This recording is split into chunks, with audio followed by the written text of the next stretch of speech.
Hi everyone, Eliana here to show you a card technique, stamping technique. And I've taken my inspiration from Nicole McGorrick from a card that she did for Simon Says Stamp for one of their monthly card kits. And I'm using a different stamp set though. I'm using paper tray inks Through the Trees, and I'm just lining up my leaves and the trunk just to make sure that it's going to be perpendicular to the bottom of the card. So I'm inking up my leaves with paper tray ink Simply Chartreuse. And what we'll do is we will take different colors to create a little depth, a little dimension in the leaves, because not all the leaves on a tree, they're not all the same shade. So I am stamping with that first shade, and I think it needs to be a little bit darker, so I re-ink and I'm going to stamp it again in the same color. And you just want to make sure that your paper is tucked into the corner. That way all this restamping will be all on top of each other and it's not going to offset. And I'm going with a darker color also from paper tray ink, and this one is called Ripe Avocado. And I've taken a baby wipe and I've balled it up, and I'm just picking up some of the color off of the stamp so that it kind of models the tree. And I'm restamping, and now I have more of a dimensional tree. And I've tried using red, but I seem to like this copper color the best. It's kind of a fallish card, but I just wanted to show you how versatile MISTI is.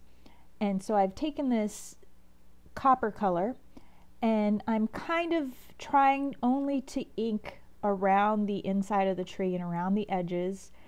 And I think my stamp pad's a little dry, even though I haven't used it very much. When you don't use stuff, I guess it kind of dries out a little bit. So I am also blotting away some of the color so that it doesn't overpower the tree. And I'm restamping.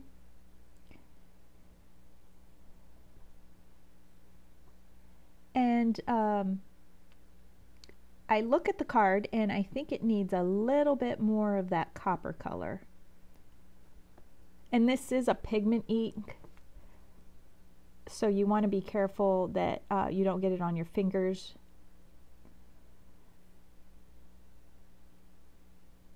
And this will be a nice masculine card, at least in my opinion. Now I've figured out where I want the tree trunk to go, and you can tell I've used this stamp quite a bit. Now I'm using the dark chocolate from paper tray ink, and I really like this ink because it gives you really crisp images. The edges don't feather out, and I'm just always pleased with the outcome of these inks.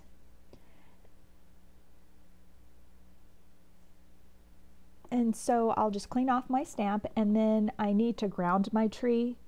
So I am going to take some paper from a basic gray paper pad, and I believe it's called, let me take a look here, it's called Marjolaine. And I am just lining the paper up so that I could draw a little bit of a hill. And the paper is kind of dark, so you can't really see the line on the video, but I'm just basically just drawing a couple of rolling hills here, and then I'll just trim that out with my scissors. And then I will take the lighter piece and do the same thing, and I'm just erasing the lines there. This paper is a little older, but basically you just need to find any kind of a dark green and a light green kind of paper. It would work, just anything that goes with the colors that you choose. And I've taken my walnut stain distress ink to darken up the edges of the cardstock. It's my favorite for darkening up the edges, and just simply because I'm putting that dark paper up against the light colored paper, and that paper that I'm using is the rustic white cardstock from Paper Tray Ink.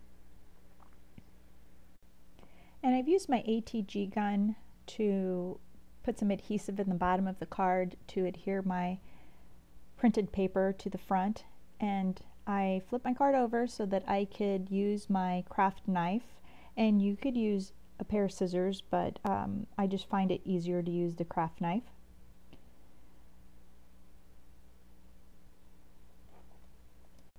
And because we're using just a small piece of pattern paper, it would be very easy to create multiples of this card just by simply restamping the image onto different pieces of cardstock and just trimming out your little pieces of printed paper.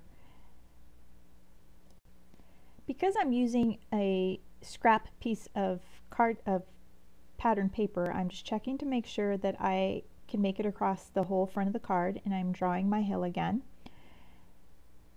And I think this is a really versatile card that just by changing the sentiment you could change the meaning of the card. You could make this into a masculine birthday card, or into a Father's Day card, or even a sympathy card. This is a thank you card that I'm making now because the sentiment says, "You're so tweet." So I'm going to be putting a bird in the tree there. And it is kind of fallish because the colors of the tree have that copper in it. You could add a little bit of like a pigment pink, and so it would be more of a spring card, but I didn't have any pigment ink in that color, so I went with the fall color since we're heading into that direction. And so I am following her design, Nicole's design. I am going to be using one of the sentiments from the Simon Says Stamp Giving Thanks stamp set, and it is one of those handwritten greetings made by Christina Warner and her beautiful handwriting. And it's going to follow the roll of the hill, so I'm just going to try to tuck it into there, and I kind of had an idea I wanted to do that, so that's why I ended up curving my hill down.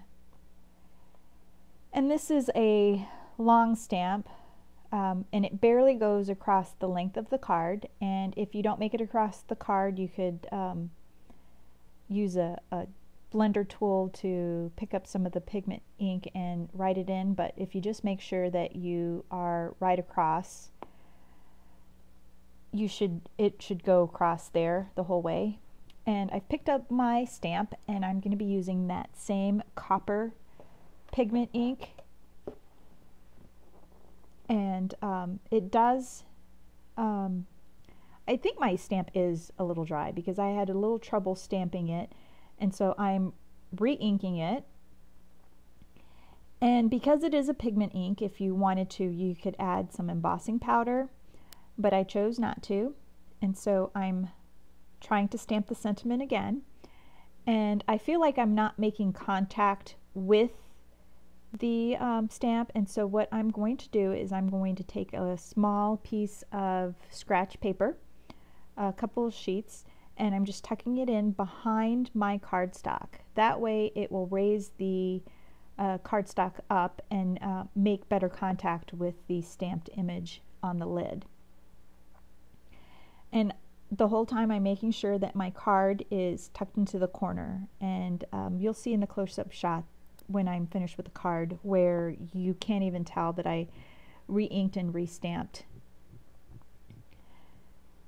And so I'm moving MISTI over to make room, and I'm going to be rounding the corners with my We Are Memory Keepers corner chomper, and I'm using the bigger end.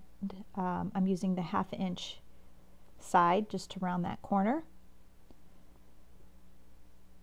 And you could leave the card like this if you want, but I felt like it needed more weight on that left hand side. It just seemed very heavy. I'm sorry, it needed more weight on the right hand side. It seemed very heavy on the left side.